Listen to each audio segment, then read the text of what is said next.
Salut, bienvenue dans une nouvelle vidéo. Des millions de personnes à travers le monde regardent quotidiennement des dessins animés, que ce soit à la télévision, sur des services de streaming ou au cinéma. Cependant, les dessins animés ne sont pas seulement amusants et touchants, ils recèlent parfois des secrets et des mystères qui étonnent à la fois les spectateurs et les critiques. Nous vous présentons 20 messages cachés dans les dessins animés que vous ne connaissiez pas. Vous êtes nouveau sur la chaîne? N'hésitez pas à vous abonner, à cliquer sur la cloche pour activer les notifications et à laisser un pouce vers le haut pour nous soutenir. Numéro 20. La Petite Sirène est un film d'animation Disney très apprécié qui raconte l'histoire enchanteresse d'Ariel, une jeune sirène qui rêve d'explorer le monde des humains. Le dessin animé se déroule dans le royaume sous-marin d'Atlantica et suit le voyage d'Ariel qui poursuit son amour pour le prince Eric, malgré l'opposition de son père, le roi Triton. Dans une scène de La Petite Sirène, lors de la présentation du roi Triton à une foule de sirènes, les téléspectateurs les plus attentifs peuvent remarquer quelques apparitions.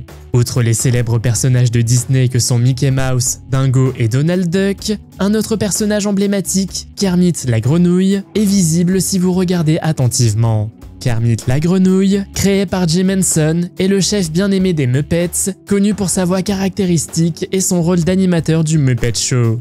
L'apparition de Kermit dans La Petite Sirène est un clin d'œil ludique à la collaboration entre Disney et la Jim Henson Company à l'origine des Muppets. Les caméos de ce type ne sont pas rares dans les films de Disney car ils comprennent souvent des références subtiles ou des apparitions de personnages d'autres propriétés de Disney. Numéro 19. South Park est connu pour son humour satirique et insolent, qui aborde souvent des questions sociétales et politiques. Dans le 7e épisode de la 18e saison de South Park, intitulé Grounded Vindaloop, les créateurs explorent le concept de réalité virtuelle. Dans cet épisode, les personnages principaux, Stan, Kyle, Cartman et Kenny, acquièrent un casque de réalité virtuelle Oculus Rift. Cependant, ils ne savent plus très bien ce qui est réel et ce qui fait partie de la simulation. Cette confusion conduit à une série de situations comiques alors qu'ils tentent de déterminer leur existence réelle. L'épisode se penche sur les frontières floues entre le monde réel et la réalité virtuelle, soulignant le potentiel de désorientation et d'incertitude engendré par les technologies immersives. Il critique la popularité croissante des appareils de réalité virtuelle, offrant un commentaire humoristique sur la fascination de la société pour la technologie et son impact sur notre perception de la réalité. Les expériences des garçons dans le monde réel et dans la simulation de réalité virtuelle s'entremêlent de plus en plus, créant un sentiment de confusion et de chaos cosmique. Numéro 18. Les Simpsons, série d'animation créée par Matt Groening, est connue pour son humour satirique et son étrange capacité à faire des prédictions étrangement précises sur des événements du monde réel. Dans l'épisode de 1997 intitulé Le mystérieux voyage d'Homer, la caméra passe de la chambre à coucher de Marge et Homer à l'étage au salon de la famille. Si vous observez attentivement les planches qui passent, vous remarquerez que les fils téléphoniques portent des étiquettes représentant la NSA, le FBI et la CIA. Cela fait allusion au concept de surveillance gouvernementale et suggère que ces agences pourraient surveiller les conversations téléphoniques des gens, même à l'intérieur de leur propre maison. Cet épisode particulier a été diffusé en 1997 et en 2013, Edward Snowden a révélé les programmes de surveillance mondiaux en divulguant des documents classifiés à des journalistes. Ces documents ont révélé que les agences de renseignement collectaient effectivement de grandes quantités de données sur les communications des citoyens. Une autre référence peut être trouvée dans Les Simpsons, le film, sorti en 2007. Dans ce film, Marge, Lisa et Bart sont présentés comme des fugitifs qui tentent de sauver la ville de Springfield de la destruction. Alors qu'ils discutent de leur statut de fugitif dans un train, Lisa avertit les membres de sa famille de faire attention à ce qu'ils disent. À l'insu de Marge, la NSA est représentée en train d'écouter leur conversation et de planifier l'arrestation immédiate de la famille. Numéro 17. Tout le monde connaît l'histoire de Mowgli, le garçon élevé par des loups qui essaie de vivre dans un village humain. Dans le film d'animation de Disney Le Livre de la Jungle, une histoire intéressante se cache derrière les personnages connus sous le nom de vautours. À l'origine, les voix des vautours devaient être celles du groupe britannique emblématique The Beatles. Brian Epstein, le manager du groupe, a proposé à Disney de faire apparaître les Beatles dans le film. Les animateurs de Disney ont donc créé les vautours spécialement pour qu'ils soient chantés par les membres du groupe. Cependant, lorsque Brian Epstein a présenté l'idée aux Beatles, John Lennon aurait opposé son veto. Lennon aurait plutôt suggéré à Brian de dire à Disney d'engager Elvis Presley pour le rôle. C'est ainsi que les Beatles n'ont pas fourni les voix des vautours dans le livre de la jungle. Néanmoins, les animateurs ont décidé d'incorporer un hommage aux Beatles dans le design des vautours. L'apparence des vautours, avec leur coiffure en crête et leurs accents de Liverpool, est un clin d'œil évident aux Beatles. L'un des oiseaux a été spécialement conçu pour ressembler à George Harrison. Après le retrait des Beatles du projet, la chanson initialement prévue pour les vautours a dû être réécrite. Numéro 16.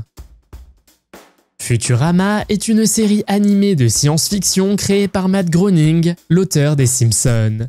La série se déroule au 31e siècle et suit les aventures d'un livreur nommé Fry, qui est accidentellement cryogénisé et se réveille 1000 ans plus tard.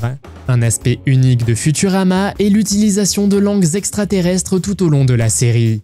Ces langues ne sont pas des langues à part entière au sens traditionnel du terme, mais plutôt une forme de blague de fond et d'humour visuel. Techniquement, les langues extraterrestres de Futurama ne sont pas des langues distinctes, mais plutôt une forme codée de l'anglais. Ces langues extraterrestres apparaissent en arrière-plan, souvent sur des enseignes, des panneaux d'affichage et d'autres éléments visuels, fournissant une couche supplémentaire de détails pour les téléspectateurs attentifs.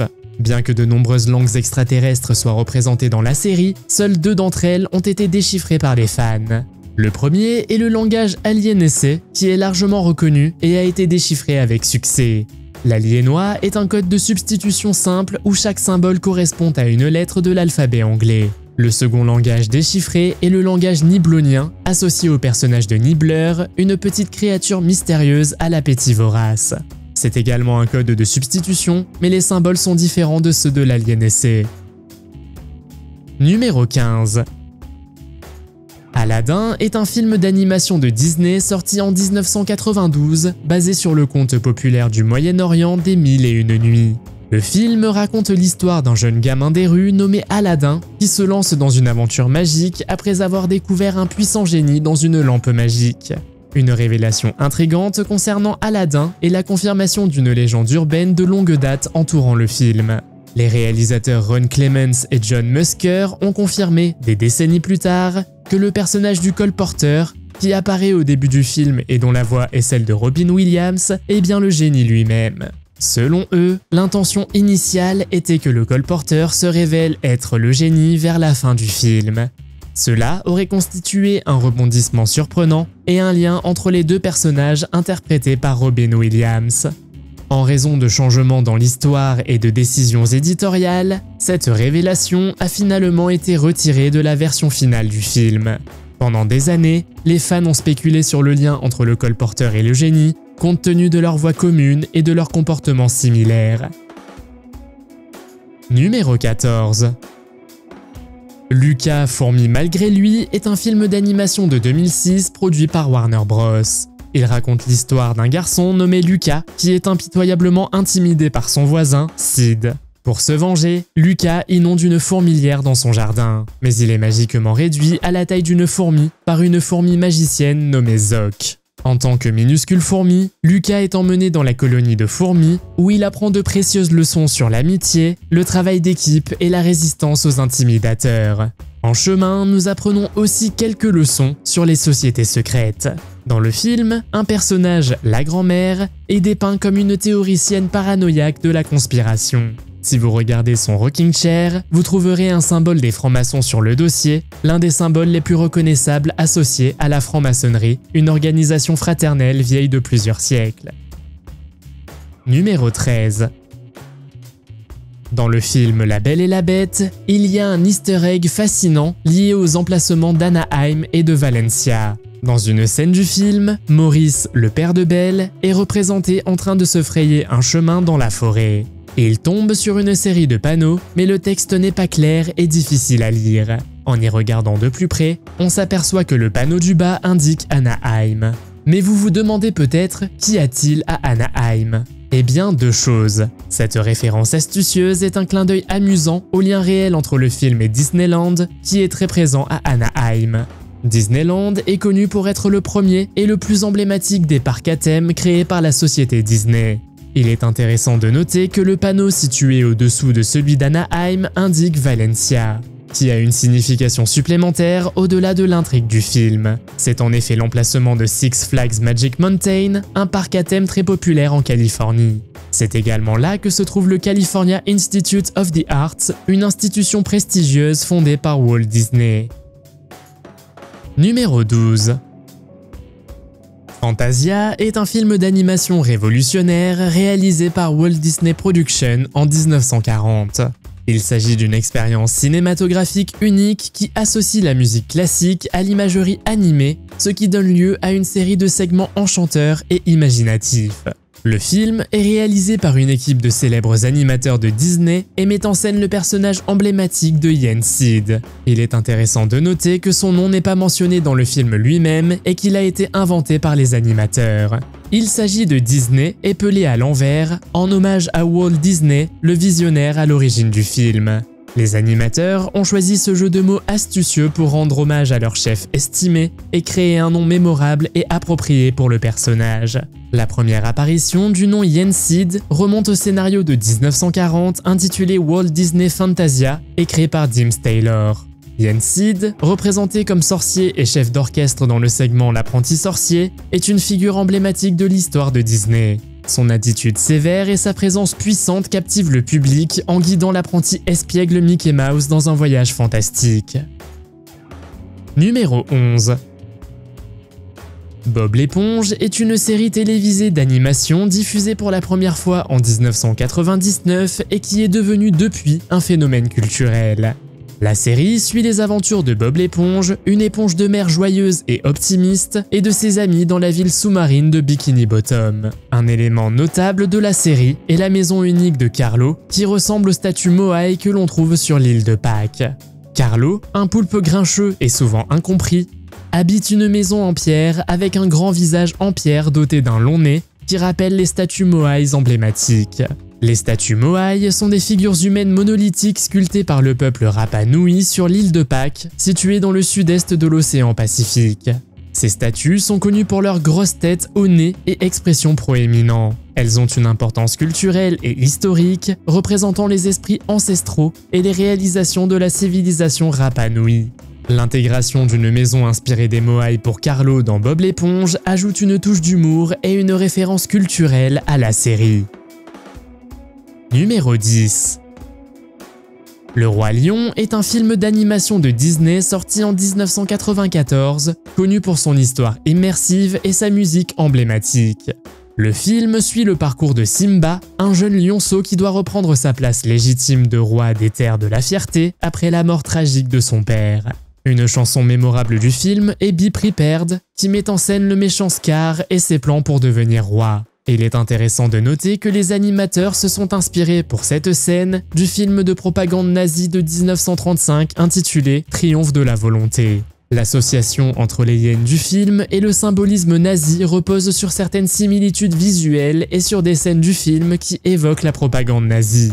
Le lien entre la scène et le triomphe de la volonté n'est pas très connu du grand public.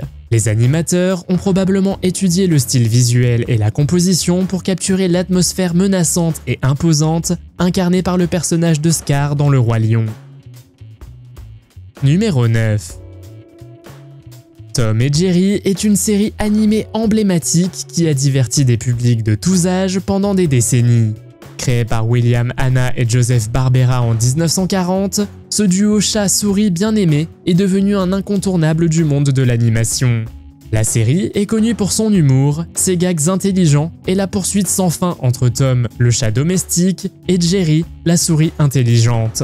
Un personnage notable de Tom et Jerry est Mamie Two Shoes, également connue sous le nom de Mamie ou Dinah. Mamie Two Shoes est un personnage récurrent de la série et apparaît dans 19 dessins animés différents de Tom et Jerry. Elle est représentée comme une afro-américaine chargée de s'occuper de la maison où résident Tom et Jerry. Bien que l'on ne sache pas si Mamie est la propriétaire de la maison ou simplement la gouvernante, elle se retrouve souvent au milieu du chaos causé par l'espiègle chat et la souris. Pendant des années, le visage de Mamie Two-Shoes est resté caché, ce qui a renforcé l'intrigue autour de son personnage. Cependant, dans un épisode intitulé Saturday Evening Puss, le visage de Mamie a finalement été révélé. Ce fut un moment important pour les fans qui s'étaient toujours demandé à quoi elle ressemblait. Numéro 8. Le Bossu de Notre-Dame est un film d'animation Disney de 1996 basé sur le roman classique de Victor Hugo. Le film raconte l'histoire de Quasimodo, un sonneur de cloche au grand cœur qui vit dans le clocher de la cathédrale Notre-Dame. La vie de Quasimodo prend un tournant dramatique lorsqu'il rencontre la belle Esmeralda et fait face aux préjugés et à la cruauté du malveillant juge Claude Frollo. Dans le film d'animation, il y a une scène notable qui contient plusieurs easter eggs, ajoutant une couche supplémentaire d'amusement et d'intrigue pour les spectateurs. Dans cette scène, les spectateurs observateurs peuvent apercevoir plusieurs personnages d'autres films de Disney. Tout d'abord, Belle de La Belle et la Bête fait une brève apparition. Ce caméo est un clin d'œil ludique à un autre film d'animation Disney bien aimé, créant un sentiment de connexion et d'univers partagé entre les histoires. En outre, la scène montre le tapis magique d'Aladin flottant dans les airs. Enfin, on voit deux hommes transportant Pumba, l'adorable phacochère du Roi Lion, sur une civière. Numéro 5. Adventure Time est une série télévisée d'animation connue pour ses histoires excentriques et imaginatives. Créée par Pendleton Ward, la série se déroule au pays de Haut et suit les aventures de Finn l'humain et de son chien magique métamorphe, Jake. L'épisode Qu'avez-vous fait contient un easter egg surprenant impliquant un personnage nommé Princesse Bubblegum. Princesse Bubblegum est un personnage très apprécié de la série et dirige le royaume des bonbons. Dans cet épisode, on voit la princesse Bubblegum lire un livre contenant un détail intriguant. Alors qu'elle lit un livre sur la guérison de la grippe des brûlures de congélation, les téléspectateurs peuvent apercevoir la séquence numérique 531808 dans le texte. Cette séquence est un exemple ludique de jeu de mots numérique, souvent appelé mot calculateur ou orthographe calculateur. Lorsque la séquence est entrée dans une calculatrice et que l'écran est retourné, elle ressemble à un autre mot amusant. Le voyez-vous? Numéro 4. Baby Boss est un film d'animation comique sorti en 2017, produit par DreamWorks Animation. L'histoire tourne autour d'un bébé nommé Ted qui s'habille en costume et porte une mallette. Il travaille secrètement en tant que haut responsable de Baby Corp, une organisation qui veille à l'équilibre entre les bébés et les chiots dans le monde. Le film suit la mission de Ted pour arrêter un complot diabolique qui menace l'équilibre entre les bébés et les chiots. Dans Baby Boss, on trouve des références astucieuses à la comédie familiale classique Home Alone, ce qui ajoute une couche supplémentaire de nostalgie pour les spectateurs.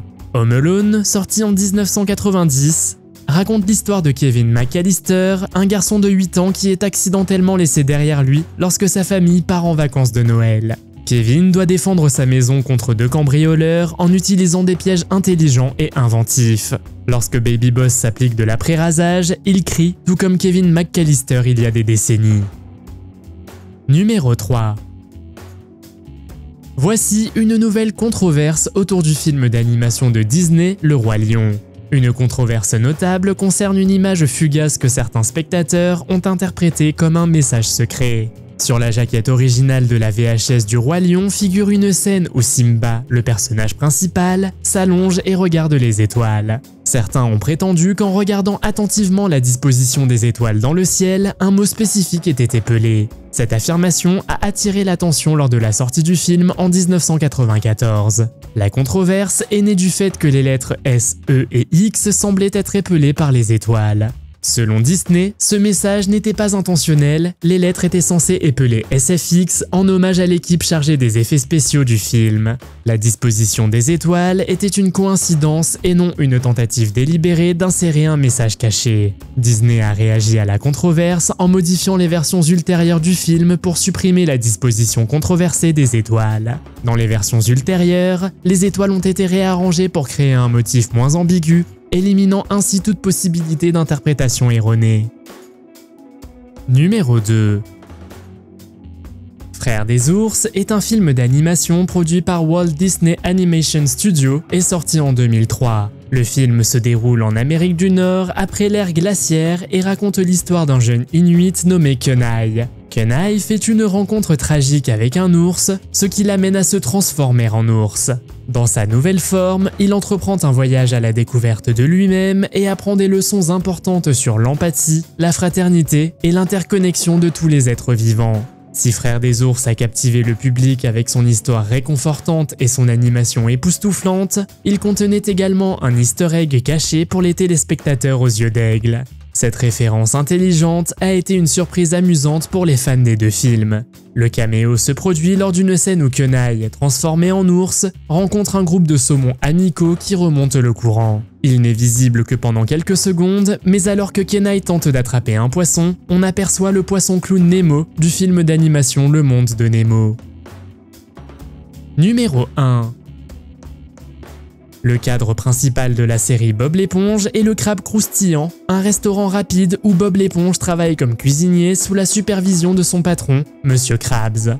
L'un des plats les plus emblématiques servis au crabe croustillant est le pâté de crabe, un délicieux hamburger très apprécié des habitants de Bikini Bottom. Pendant des années, les fans ont été intrigués par la recette secrète du pâté de crabe.